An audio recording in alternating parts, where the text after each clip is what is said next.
Olá, preciosa! Seja muito bem-vinda. Hoje é o nosso segundo dia do propósito de 21 dias. Seja muito bem-vinda, já se inscreve aqui no canal. Se você não é inscrita, se inscreve, já compartilha esse vídeo. E siga-me aqui na página do Instagram também, porque eu vou estar com você aqui no YouTube e no Insta. Ontem eu fiz o primeiro vídeo, primeira live sobre a ira e o espírito de vingança. Hoje eu vou falar com você sobre a tendência ao adultério e a fornicação. É forte, né?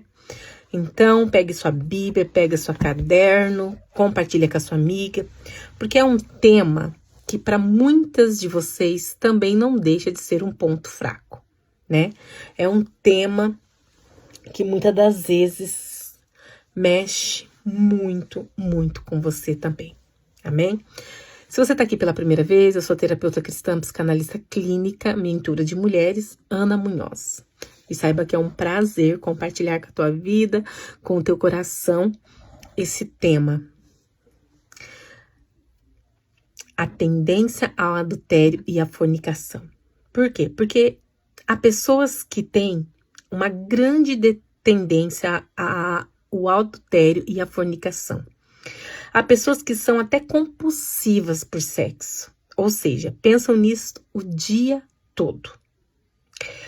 E se temos esse tipo de fraqueza, meus irmãos, então a vigilância tem que ser dobrada em nossa vida. Abre sua Bíblia comigo em Efésios 5:3, que diz assim: mas a prostituição e toda a sorte de impureza ou cobiça, nem ainda se nomeei entre vós como convém a santos. Então, no contexto bíblico, o adultério é quando somos casados e mesmo assim temos relações sexuais com pessoas que não sejam nosso cônjuge. Já a fornicação é quando somos solteiras, mas mesmo assim temos relações sexuais. Portanto, se você tem um namorado ou namorado e tem relações sexuais com ele, então você é um fornicador. A Bíblia diz claramente que nenhum adultério ou fornicador herderá o reino dos céus. Então, o lugar do fornicador, portanto, é no inferno, a menos que ele se arrependa do fundo do coração, e é claro, e renuncie a este pecado. É forte, falei que ia ser forte essa live de hoje. Lá em Mateus 5:28 diz assim: eu, porém, vos digo, qualquer que olhar para uma mulher com intenção... Opa, o que é isso aqui? Essas roupas pretas pegam muito pelo, né? Demais, gente. Qualquer um que olhar para uma mulher com intenção impura no coração já adulterou. A Bíblia é muito clara, né? Já adulterou. É forte, né? O adultério e a fornicação, segundo a palavra de Deus, não significam também somente quando o ato sexual acontece. Mas, se tão somente tivermos o desejo de ter relação sexual com alguém que não seja o nosso cônjuge, então já estamos pecando. Entendeu? Entendeu, preciosa? Essa não é uma opinião minha, mas sim do próprio Jesus na sua santa e infalível palavra. De maneira alguma, os adúlteros herdarão o reino dos céus. Veja também o texto de Apocalipse. Apocalipse 21:8 diz assim: mas quando os medrosos e aos incrédulos e aos abomináveis e aos homicidas e aos adultérios e aos feiticeiros e aos idólatras e a todos os mentirosos, a sua parte será no lago que arde com fogo e enxofre, que é a segunda morte. É forte, né? Então, agora eu quero trazer para você exemplos bíblicos de adultério. E um dos que eu tenho para trazer para você é sobre o rei Davi. Lá em 2 Salmos 12, do 9 ao 10, diz assim: porque, pois, desprezaste as palavras do Senhor, fazendo o mal diante dos seus olhos. A Urias e Éteus feriste a espada, e a sua mulher tomaste por tua mulher. E a ele mataste com a espada dos filhos de Amon. Agora, pois, não se apartará a espada jamais da tua casa, porquanto me desprezaste e tomaste a mulher de Urias e Heteus, para ser a tua mulher. Então, Davi, ele era um homem de Deus, mas possuía uma fraqueza. Qual que era a fraqueza de Davi? A inclinação ao adultério. E em um determinado dia, ele acabou cedendo à tentação da sua carne. E Deus o puniu severamente. Por isso, né? Davi, além de tomar a mulher de um homem chamado Urias, ele ainda forjou o seu assassinato. Moral da história. Podemos até ser um homem ou uma mulher de Deus, mas se não vigiarmos, o nosso ponto fraco poderá nos derrubar. É forte, né? Eu falei que ia estar forte esse vídeo de hoje. Amém?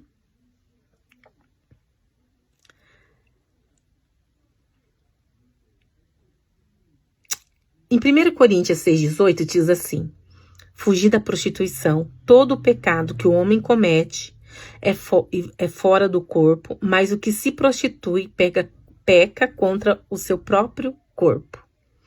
Então, eu vejo muitos homens e mulheres,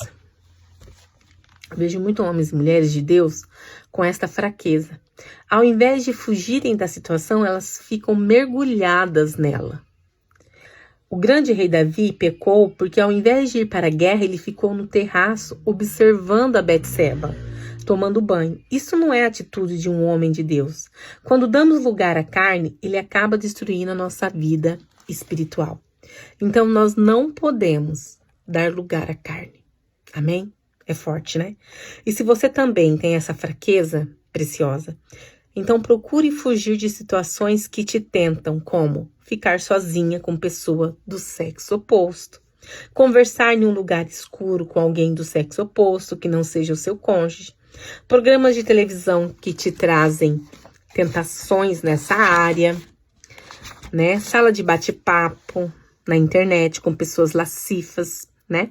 Responder algumas mensagens no Facebook, visitar sites pornográficos, aceitar elogios com segundas intenções e tantas outras coisas a mais, né?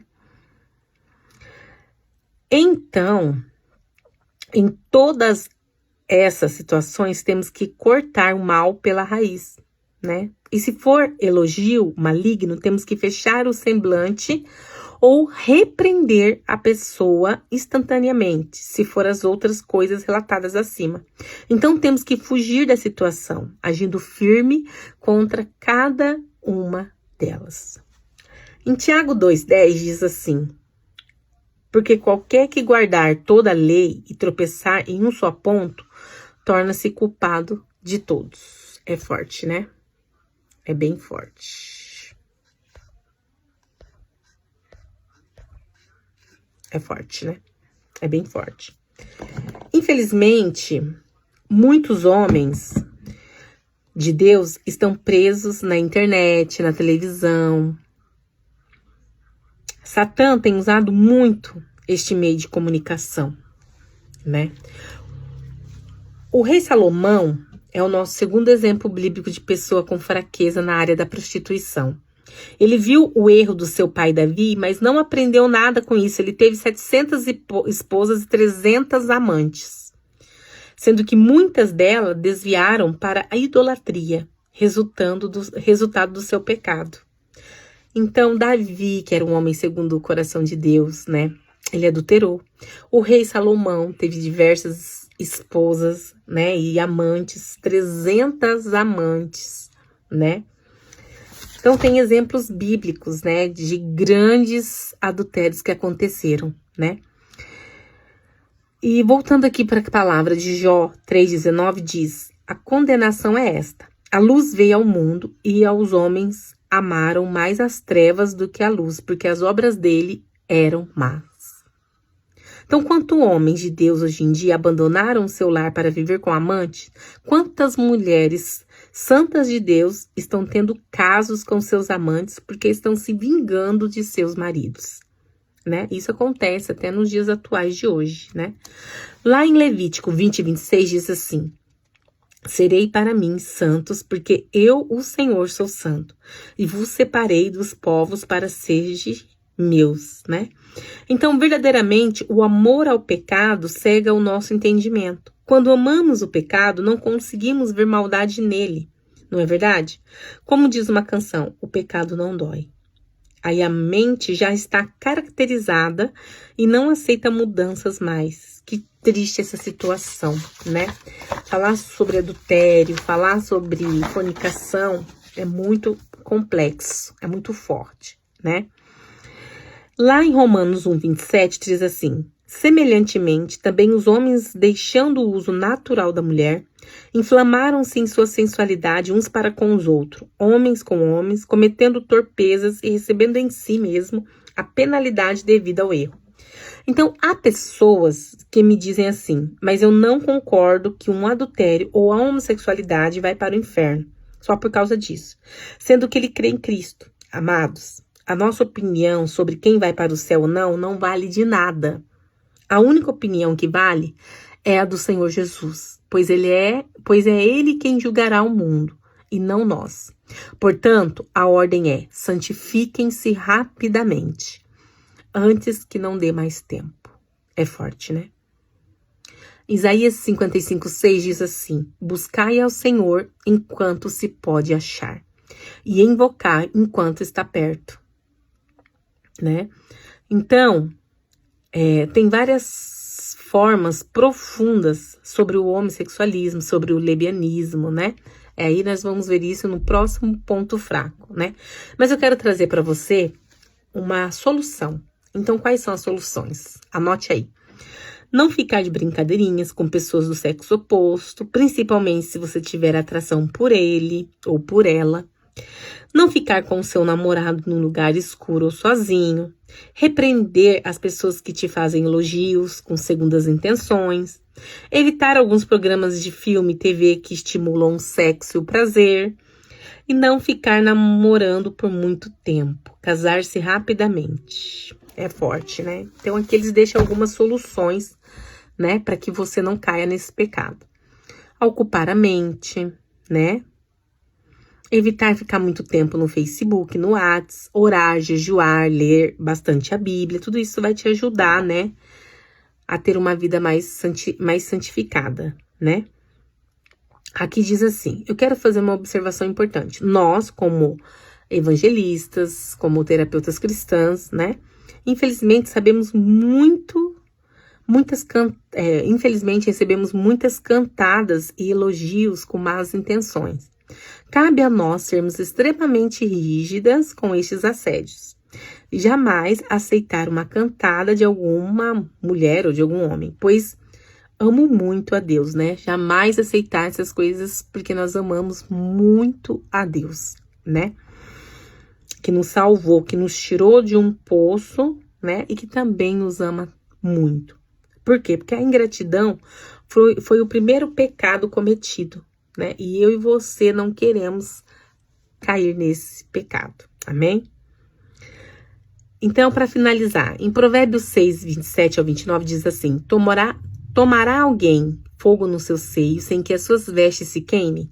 Ou andará alguém sobre as brasas sem que se queimem os seus pés? Assim é o que dorme com a mulher do teu próximo. Não ficará inocente todo aquele que a tocar. É forte, né?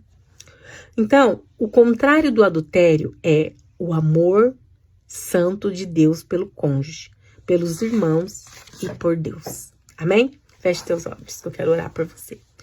Pai querido e Pai amado, nos livras de todas essas contaminações que o diabo coloca na nossa vida. Cura, cuida, fala aos corações, Pai, de cada pessoa que acessar esse vídeo. Traga santificação, traga gratidão, traga paz. Em nome de Cristo Jesus. Amém. Glórias, aleluias. Que Deus abençoe teu dia, que Deus abençoe tua vida e até o próximo ponto fraco. Aguardo você.